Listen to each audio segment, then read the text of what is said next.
In today's video, we're pulling back the curtain on the truth behind Viking endurance. Their survival strategies were centuries ahead of their time, but just how good were they really? Get ready to uncover the cunning, the brutality, and the raw instincts that turned Vikings into legends and kept them alive in one of history's most unforgiving eras. Darkness falls across the Norse settlement. The air grows thick with tension as the first howl pierces the winter silence. Not the mournful cry of a lone wolf, but the coordinated chorus of an entire pack. For the Vikings, this wasn't just another threat. It was a deadly game of survival that shaped their entire civilization. In modern times, our encounters with wolves are rare and usually from the safety of controlled environments. But for the Vikings, wolves represented an ever-present shadow that loomed over their daily lives, testing their courage, ingenuity, and will to survive. While we often picture Vikings as fearless raiders crossing treacherous seas, some of their most harrowing battles were fought not on distant shores, but right at their doorstep, against one of nature's most efficient predators. Archaeological evidence suggests that during the height of the Viking Age, wolf populations in Scandinavia were up to 20 times denser than today's numbers. A single Norse settlement could face up to 30 wolf encounters in a harsh winter month, each one a potential death sentence for anyone caught unprepared. The relationship between Vikings and wolves was far more complex than simple predator versus prey. During the Viking Age, 793 to 1066 CE, Scandinavia's forests teemed with grey wolves in numbers that would stagger modern wildlife experts. These weren't just occasional encounters, they were an existential threat that shaped every aspect of Norse life.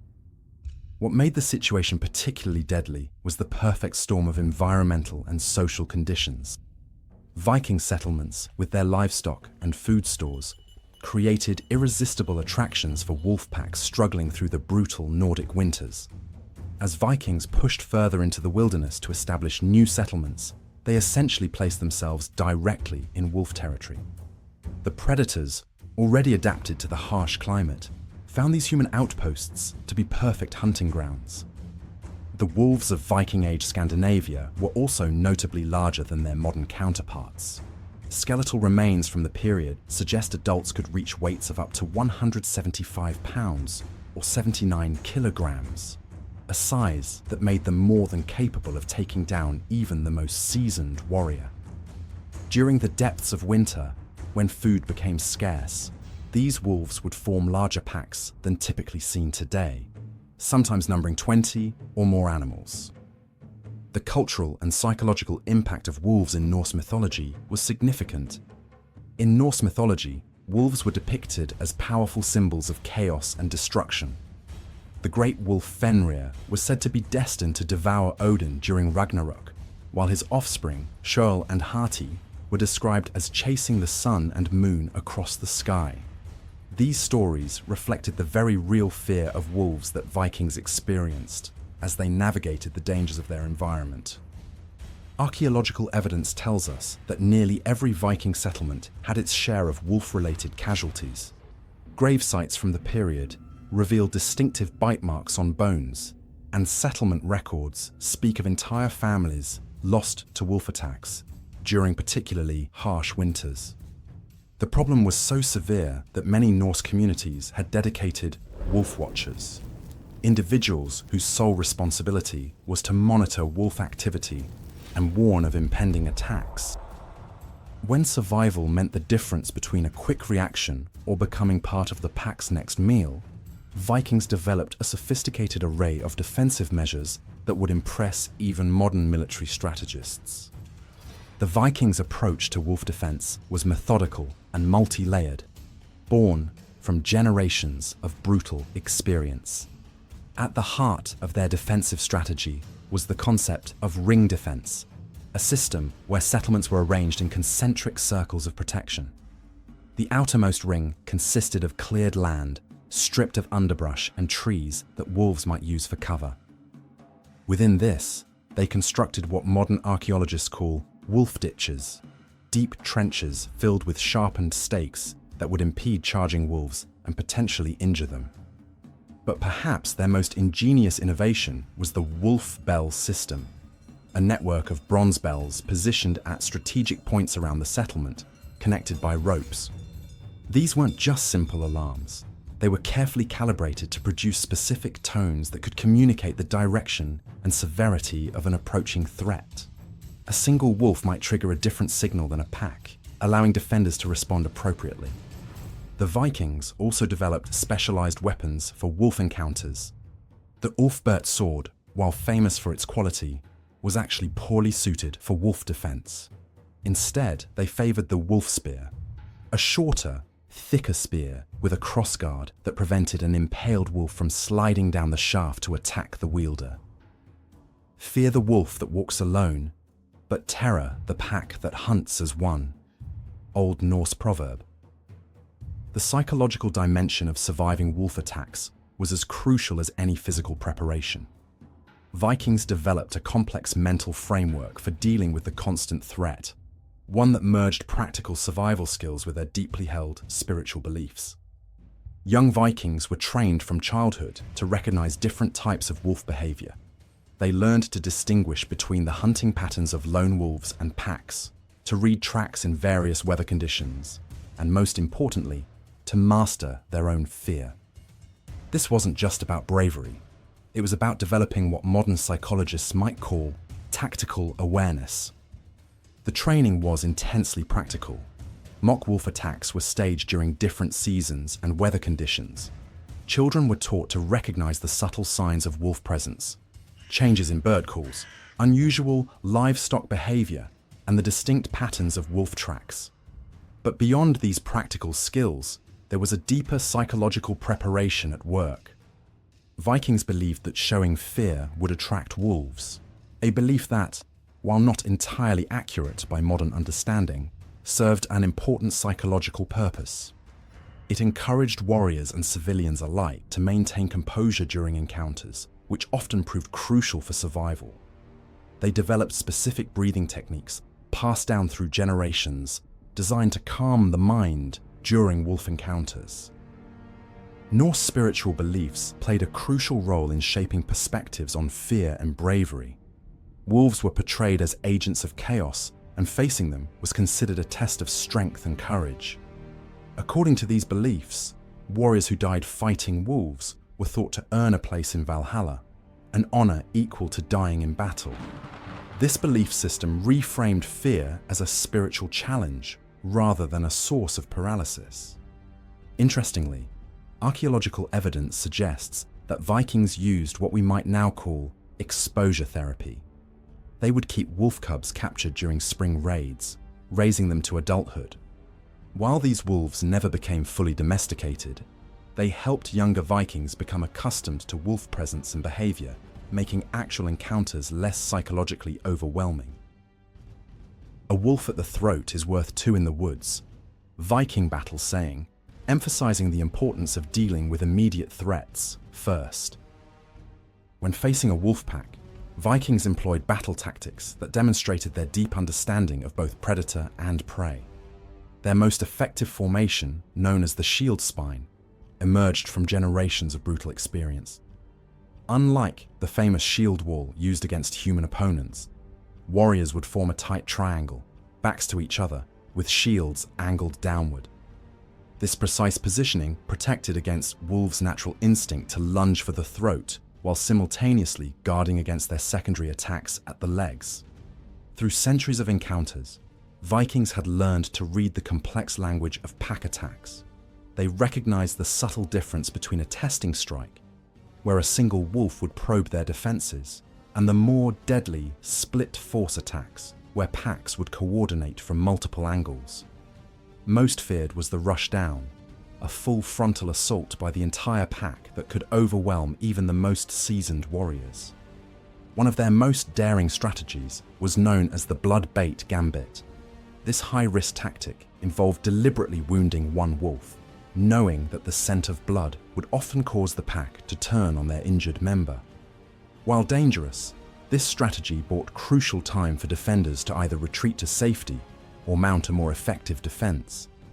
Viking wolf defense units operated with remarkable coordination.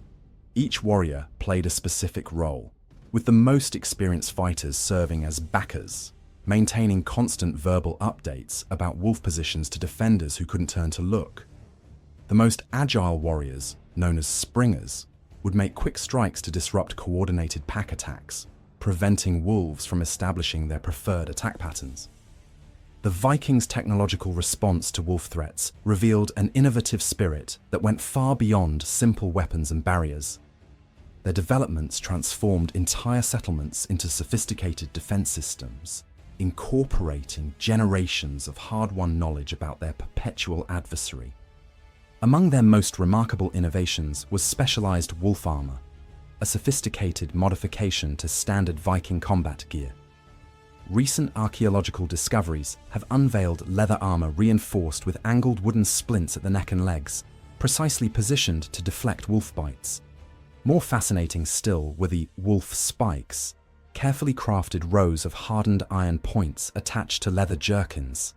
These weren't placed randomly, but designed specifically to injure wolves during their preferred attack pattern of leaping onto prey from behind. Viking settlements themselves evolved into masterworks of defensive architecture. Their walls weren't simply vertical barriers, but featured outward sloping surfaces that wolves found impossible to climb. The layout of buildings created natural sound channels that amplified the noise of approaching predators, while seemingly innocent dead ends could become deadly traps for pursuing wolves. The true genius of Viking innovation appeared in their early warning systems. They created intricate networks of tripwires connected to hollow logs filled with stones, a primitive but remarkably effective alarm system. Different types of wood were burned to create distinct smoke signals, allowing settlements to communicate specific information about wolf pack movements across vast distances. Most impressive was their wolf pit system. Not simple holes in the ground, but carefully engineered mechanisms using counterweights and triggers. These sophisticated traps could capture wolves alive, enabling Vikings to study their behavior and continuously improve their defensive strategies. In every Viking heart beats the echo of ancient howls, modern Norse saying. The centuries-long battle between Vikings and wolves left an indelible mark on Norse culture that resonates even today. What began as a desperate struggle for survival evolved into a complex relationship that shaped everything from their architectural practices to their spiritual beliefs, leaving behind a legacy that continues to influence modern Scandinavian culture. Encounters with wolves left a lasting mark on Viking culture, influencing their mythology and folklore. The great wolf Fenrir, a central figure in Norse myths, symbolized the dangers that lurked in their forests. Despite this fear, Vikings also developed a sense of respect for wolves. Archaeological evidence from burial sites reveals wolf pelts treated with notable care, often placed alongside the remains of warriors. These were not merely trophies, but may have signified the wolf's perceived role in Viking identity and beliefs. Perhaps most significantly, the Viking experience with wolves helped shape what would become the distinctive Scandinavian approach to coexisting with nature. Unlike many other cultures that sought to eliminate wolves entirely, the Vikings developed a more nuanced relationship with these predators. This balanced perspective, respecting nature's dangers while learning to live alongside them, became deeply embedded in Nordic culture. It's reflected today in Scandinavia's progressive environmental policies and their leading role in wolf conservation efforts. The legacy of Viking wolf encounters extends even into modern military and survival training. The Norwegian Armed Forces Winter Warfare School still teaches several principles derived from Viking wolf defense strategies, particularly regarding group formation in predator-rich territories. Similarly, contemporary wilderness survival courses in Scandinavia often reference Viking techniques for predator awareness and defensive positioning. The howl of the wolf may no longer strike terror into Norse hearts, but its echo still resonates through Scandinavian culture, architecture, and environmental philosophy. And speaking of survival in the harsh north, have you ever wondered how Viking peasants endured the harsh winters without the luxuries of modern heating? Their resilience, resourcefulness, and sheer grit were the difference between life and death. When we think of Vikings, we often envision horn-helmeted warriors raiding coastal villages. But behind those legendary raids was something far more impressive: an extraordinary ability to survive in conditions that would kill most modern humans within days. While our ancestors faced the harsh North Atlantic with nothing but handcrafted tools and generational knowledge, most of us today panic when our phone battery drops below 20%. Here's the hard truth: the same survival skills that carried Vikings across uncharted oceans could mean life or death in a real crisis today. We've grown so dependent on modern conveniences that we've forgotten how to endure without them. The Vikings didn't just survive, they thrived, exploring from North America to the Middle East using techniques that today's world has nearly lost. It's time to reclaim that knowledge, because one day you might need it. The image of Vikings charging into battle with gleaming axes and swords makes for good television, but the reality was far more practical. A Viking warrior's survival depended not on Hollywood heroics, but on something decidedly unglamorous: meticulous weapon maintenance. In the harsh Nordic environment, a poorly maintained blade wasn't just ineffective, it was a death sentence. Salt water from sea voyages could reduce a finely crafted sword to a rusted relic in mere weeks. Vikings developed specific techniques for preserving metal in environments where moisture was constant and unavoidable. A Viking would rather go hungry than let his blade go uncared for. Notes archaeological evidence from burial sites, where warriors were interred with maintenance tools alongside their weapons. They used natural oils, often rendered from animal fat, to create protective barriers against oxidation. Evidence shows they would regularly heat their blades and apply these oils, creating a semi-polymerized coating that protected the metal. But what happens when your carefully maintained weapon breaks during battle? This is where Viking improvisation became legendary. Archaeological findings at battle sites reveal something surprising. Alongside crafted weapons were implements of war created from common materials found in the environment. One particularly inventive technique involved fire-hardening wooden spears. By carefully charring the tips of wooden poles without burning them completely, Vikings created improvised weapons nearly as effective as their metal counterparts for piercing leather armor. The process required precise control of temperature. Too much heat would weaken the wood. Too little would leave it ineffective. Perhaps most remarkable was the Viking approach to battlefield first aid. Unlike other warrior cultures that focus solely on victory, Norse fighters developed practical techniques for survival after combat. They carried special moss varieties known for their absorbent and antimicrobial properties to pack wounds. Archaeological evidence shows they used particular stitching patterns for closing injuries that modern medicine has confirmed minimize scarring and infection risk. One recovered Viking text describes a technique where honey, a natural antimicrobial, was applied to wounds before binding.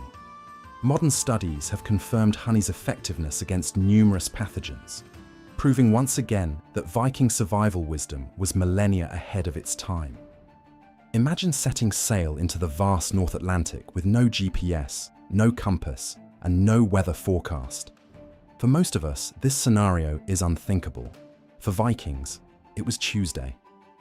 The navigational prowess of Norse explorers has baffled historians for centuries. How did they cross thousands of miles of open ocean to discover new lands when modern sailors with full instrumentation still occasionally get lost? The answer lies in a combination of careful observation and tools so elegant in their simplicity that modern scientists are still studying them. The most famous of these is the sunstone, a crystal, likely Iceland's spar, that polarizes light and allows its user to locate the sun even on cloudy days. By holding the crystal up to the sky and rotating it until a specific pattern appeared, Vikings could determine the sun's position with remarkable accuracy. Experiments with reconstructed sunstones have shown they can locate the sun's position within 1 degree of accuracy, comparable to a modern compass. But technology was only part of their navigational system. Vikings developed an intimate understanding of natural patterns that most modern humans have forgotten how to read. The birds flying north in the morning and south in the evening tell you where land lies, notes one recovered Viking text. They tracked specific seabirds whose feeding patterns reliably indicated proximity to shore, sometimes from over 100 miles away. When puffins appeared overhead, land was typically within a day's sailing. Vikings read watercolor and wave patterns to detect hidden underwater features and distant land, recognizing that certain clouds formed over islands beyond the horizon. Without written charts, they relied on mental mapping, memorizing routes through oral tradition using days' sail measurements and natural waypoints like sun position and bird colonies. Firemaking was another survival cornerstone. Vikings carried iron strikers, flint, and specially prepared fungi for quick ignition, but their true advantage lay in fire maintenance. Rather than starting fires from scratch, they transported smouldering embers in moss-filled containers, ensuring a reliable heat source for days. Archaeological finds even reveal metal fire containers used aboard wooden ships, a crucial safeguard against hypothermia. Modern survivalists now recognize the efficiency of Viking fire-carrying techniques, which conserve time and energy in harsh conditions. As survival expert Eric Kulik observes, the Viking method would save lives in modern scenarios. The Vikings lived in a world where a failed hunt or spoiled food stores meant starvation. Their survival depended on hunting techniques so effective they could harvest sufficient protein in environments where modern hunters often return empty-handed, and preservation methods so reliable they could keep food edible through months-long winters without refrigeration. Viking hunters employed a principle modern trackers call environmental narrowing, identifying locations where terrain naturally channels animal movement, creating predictable patterns. They positioned hunting parties at these bottlenecks, rather than pursuing prey across open terrain, conserving energy while increasing success rates. Their tracking skills were equally sophisticated. Viking hunters could identify not just what animal had passed through an area, but its age, health condition, and how recently it had traveled through. They read subtle indicators most modern humans would overlook: the specific angle of disturbed moss, the compression pattern in snow, or the height of broken twigs. The deer that feeds on mountain ash leaves a different mark than one that prefers pine needles, and moves with a different stride, notes one recovered text, demonstrating a level of observational detail that put them ahead of their time. The weapons they employed were specialized for specific prey and environments. While popular culture focuses on the battle axe, hunting spears with specialized tips allowed for different throwing distances and penetration depths depending on the targeted animal. Bow designs varied between coastal and inland regions, with distinctive arrow fletching patterns optimized for each environment's typical wind conditions. In addition, Vikings mastered food preservation to survive brutal winters. Fermentation, their most powerful technique, created an acidic, bacteria-resistant environment seen in hakal or fermented shark and the controlled Surmataka method, which used precise salt levels for long-term storage. Cold smoking, using antimicrobial woods like juniper and alder, further extended shelf life. Excavations reveal advanced storage pits with drainage systems, temperature regulation, and natural cooling features.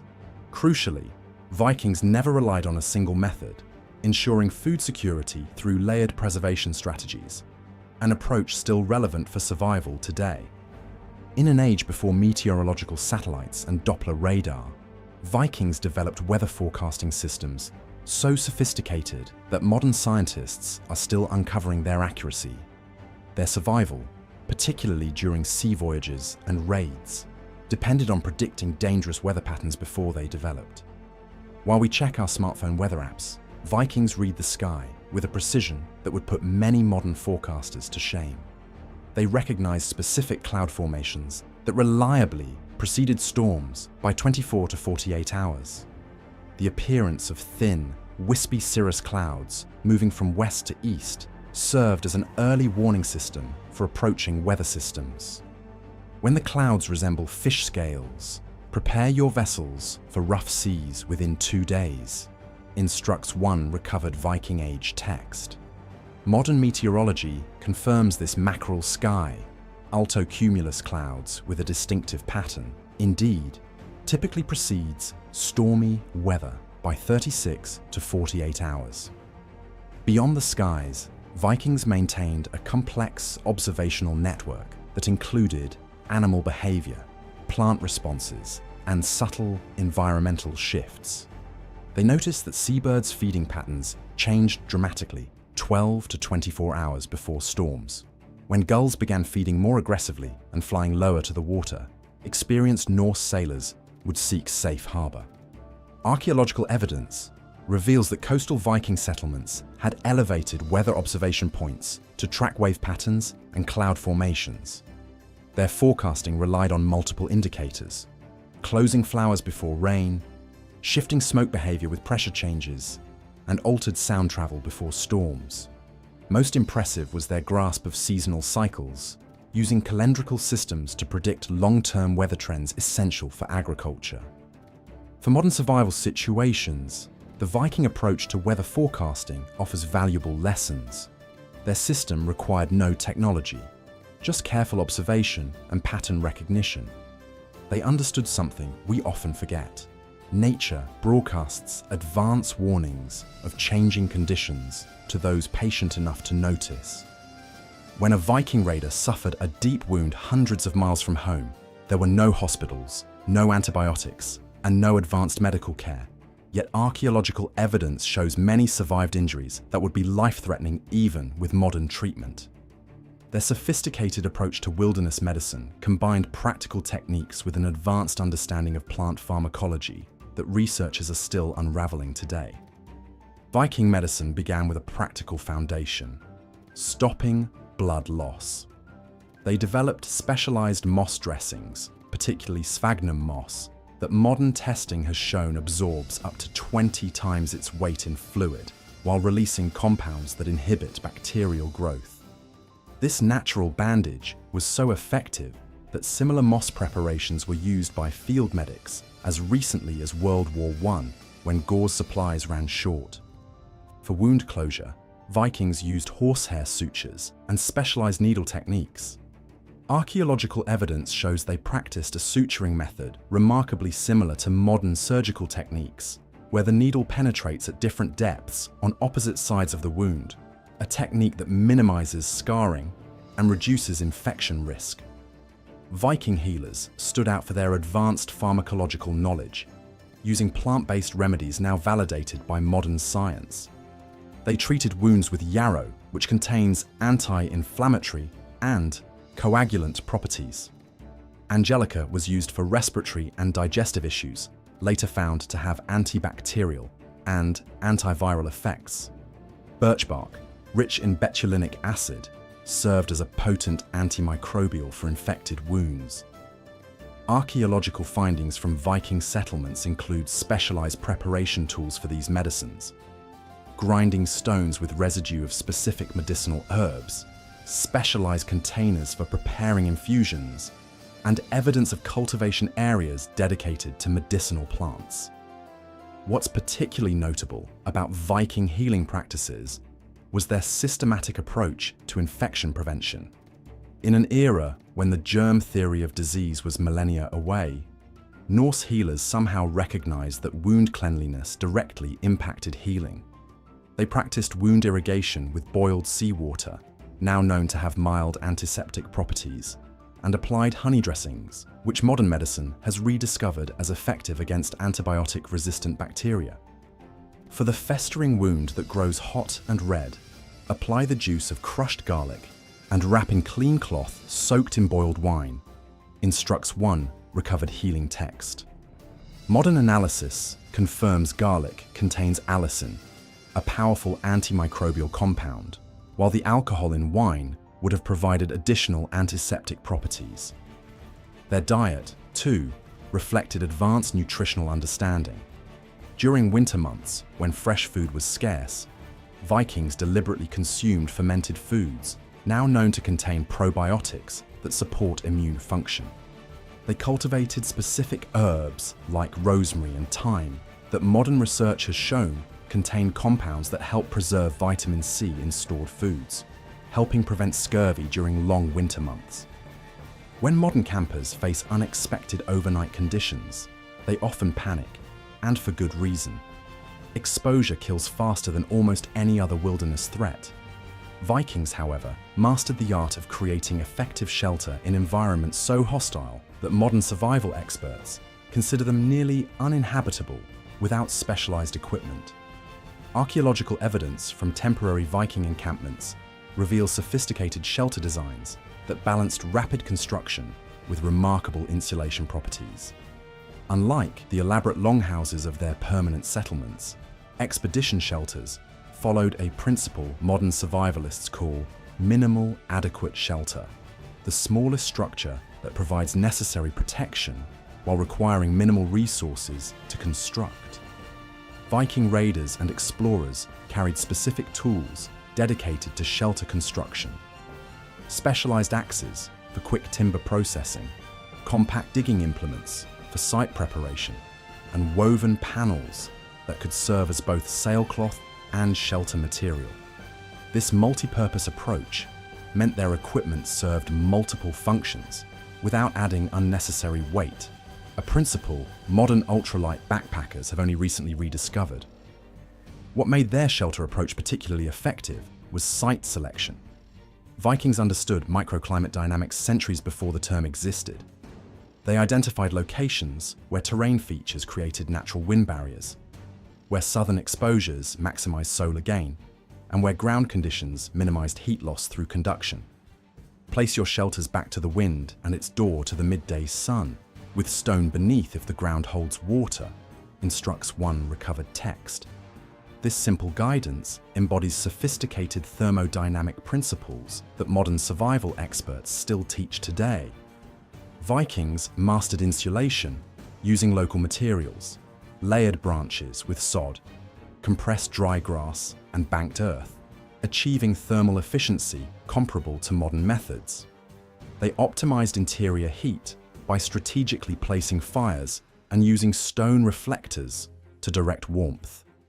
Specialized pit designs minimized fuel use, crucial in wood-scarce regions.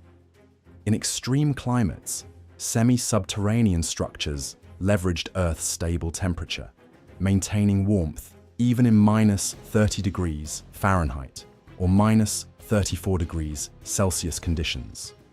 Their shelters also featured ventilation systems that expelled moisture while retaining heat, preventing dangerous condensation.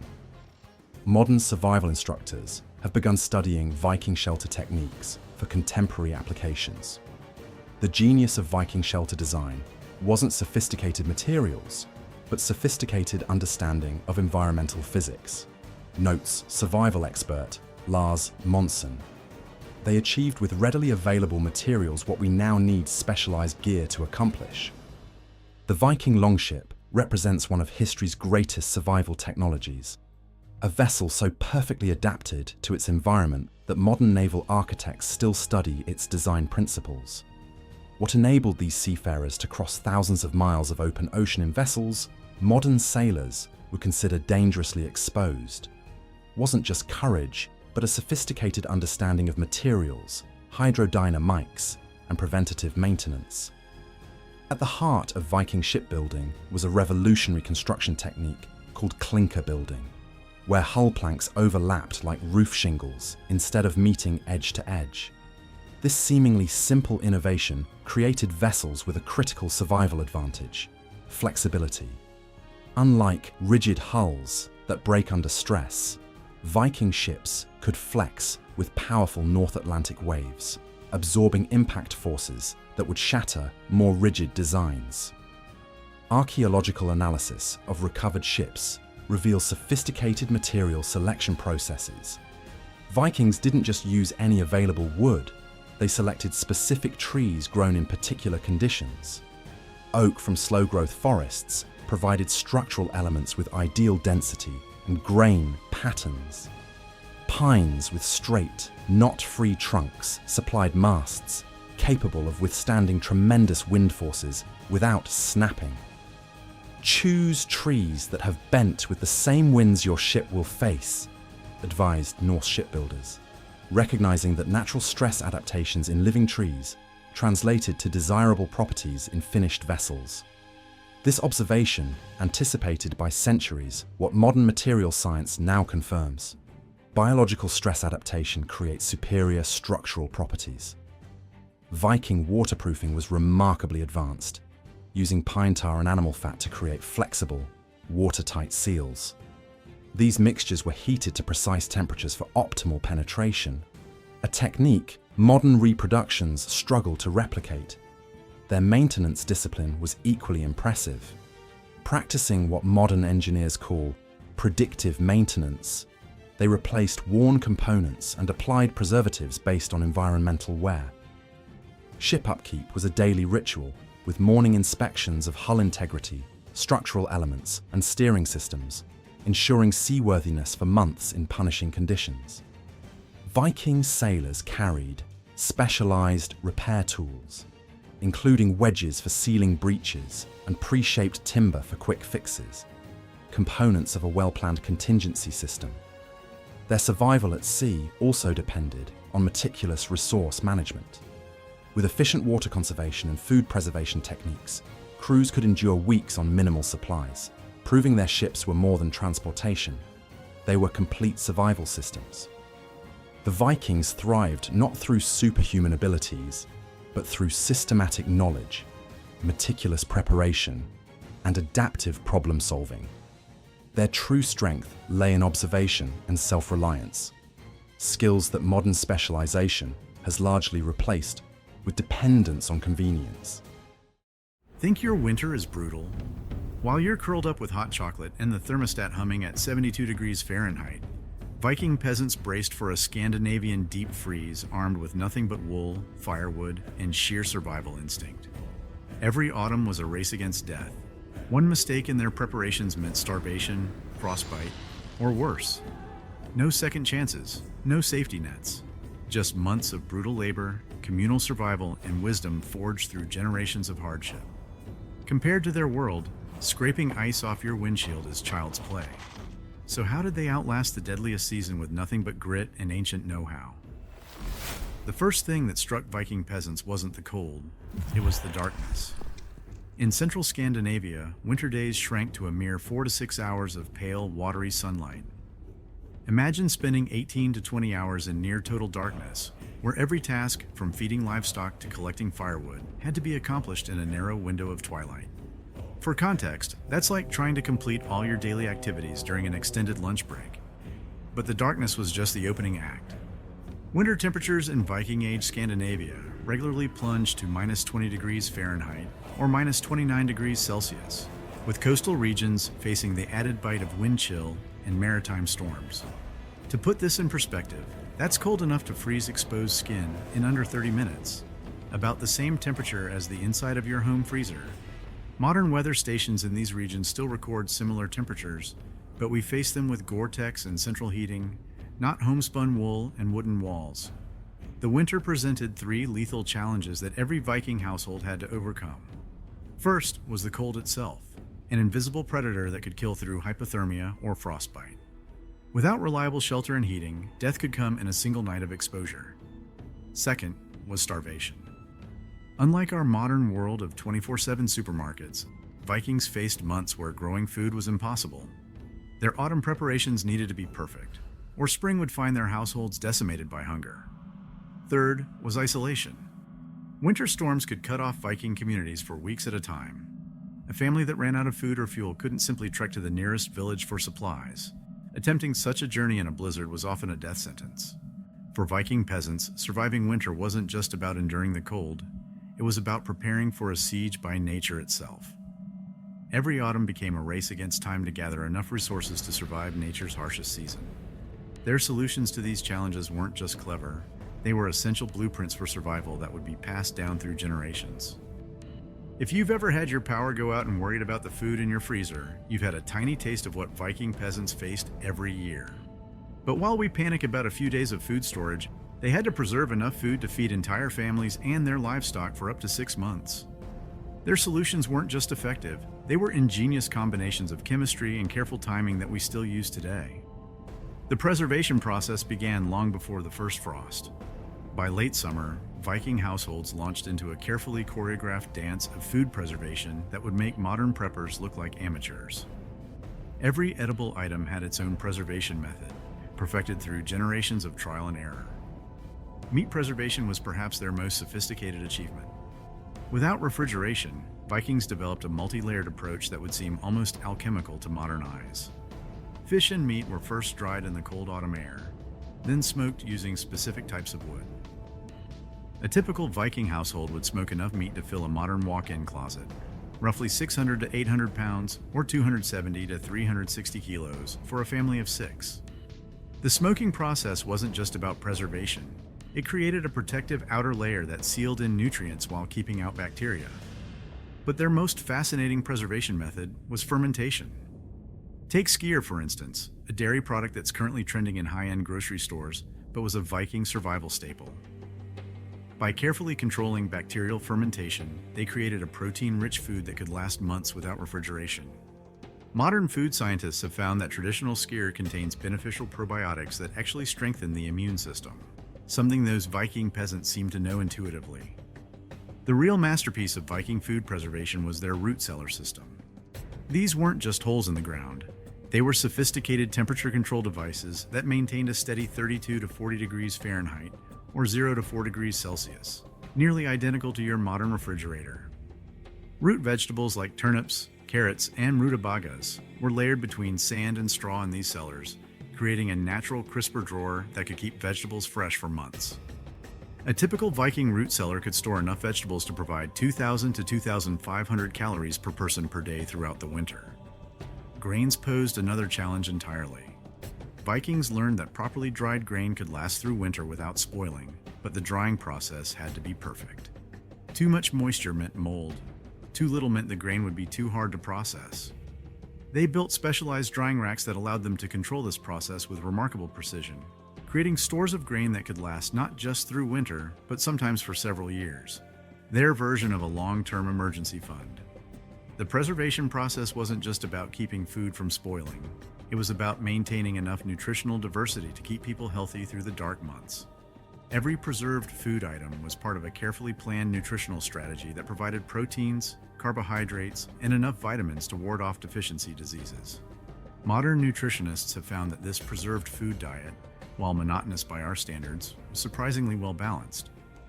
Think of your home as a machine for keeping warm, and you'll begin to understand how Vikings approached shelter design. The longhouse wasn't just a building, it was a sophisticated environmental control system that would make modern sustainable architects nod in appreciation. These structures, typically measuring 50 to 80 feet or 15 to 24 meters in length, were masterpieces of thermal engineering disguised as simple wooden halls. The first surprise about longhouses was their roommates. If you think sharing a house with pets is intimate, Viking families lived with their entire livestock collection. Before you wrinkle your nose, consider the brilliance of this arrangement. A single cow produces roughly the same heat as a small modern space heater, about 1,000 BTUs per hour. A typical Viking longhouse might house 4 to 6 cows, several sheep, and other animals, essentially creating a living heating system that required no fuel beyond the feed they already needed to provide. The building's design maximized this heat capture through a principle modern architects call passive solar design. The long axis of the house typically ran east to west, with the main door facing south. This orientation allowed the low winter sun to penetrate deep into the building, while the steep pitched roof minimized heat loss. The roof design wasn't just about shedding snow. It created a thermal envelope that trapped rising warm air and radiated it back downward. But the real genius was in the walls. Vikings developed a sophisticated insulation system that would look familiar to modern green builders. The outer walls were typically built with a technique called skiftisverk, thick wooden planks fitted between vertical posts.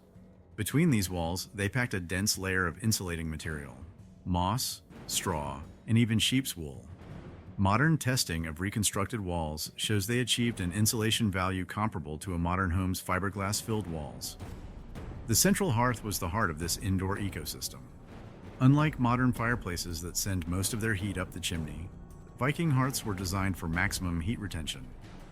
The smoke hole in the roof was carefully sized to maintain what we now call the stack effect, creating just enough draft to clear smoke while minimizing heat loss.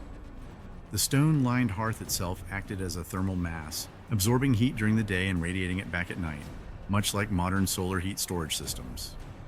The floor plan followed what we'd now call zoned heating. The central area around the hearth was the main living space, while storage areas were positioned at the cooler ends of the building. Sleeping platforms were typically raised and built along the walls, keeping people above the coldest air that settled at floor level. Perhaps most ingeniously, Vikings created what we might call the first airlock entries. Many longhouses had a small antechamber at the entrance, creating a buffer zone that prevented heat loss every time someone entered or left. This feature, which we now see in modern cold climate architecture, helped maintain the delicate thermal balance they worked so hard to achieve. Before Gore-Tex and synthetic fleece, Vikings had perfected a clothing system so effective that modern Arctic explorers still follow many of its principles. Their approach to cold weather clothing wasn't just about piling on layers, it was a sophisticated system that managed moisture, regulated temperature, and protected against wind while allowing enough mobility to work. The foundation of Viking cold weather wear was wool, but not the itchy sweater your grandmother knitted. Viking wool processing was a year-round task that produced a textile with properties that modern synthetics still struggle to match. Their sheep, smaller and hardier than modern breeds, produced two distinct types of wool: a soft, insulating undercoat and longer, water-resistant outer fibers. Through careful processing, Viking textile workers could create fabrics that combine the benefits of both. Imagine a natural version of modern two-layer ski gear. The Viking layering system would look familiar to any modern mountaineer. The base layer, or undertunics, were made from finely woven wool that wickeded moisture away from the skin.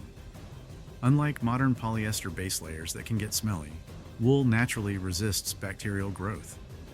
Tests on reconstructed Viking wool garments show they could absorb up to 30% of their weight in moisture without feeling wet, roughly twice what modern synthetic base layers can handle. The middle layer consisted of thicker wool garments, often including the iconic Viking wool tunic. These were designed with a loose weave that created thousands of tiny air pockets, the same principle used in modern fleece jackets. A typical middle layer tunic could trap enough air to provide insulation equivalent to a modern 200-weight fleece. The outer layer was where Viking ingenuity really shone. They created water-resistant cloaks using a technique called vadmal, a heavily fulled wool that was almost felt-like in density. These cloaks, often treated with animal fats for additional waterproofing, could shed snow and light rain while still allowing body moisture to escape. Modern tests show these cloaks perform similarly to mid-range modern shell jackets in terms of water resistance.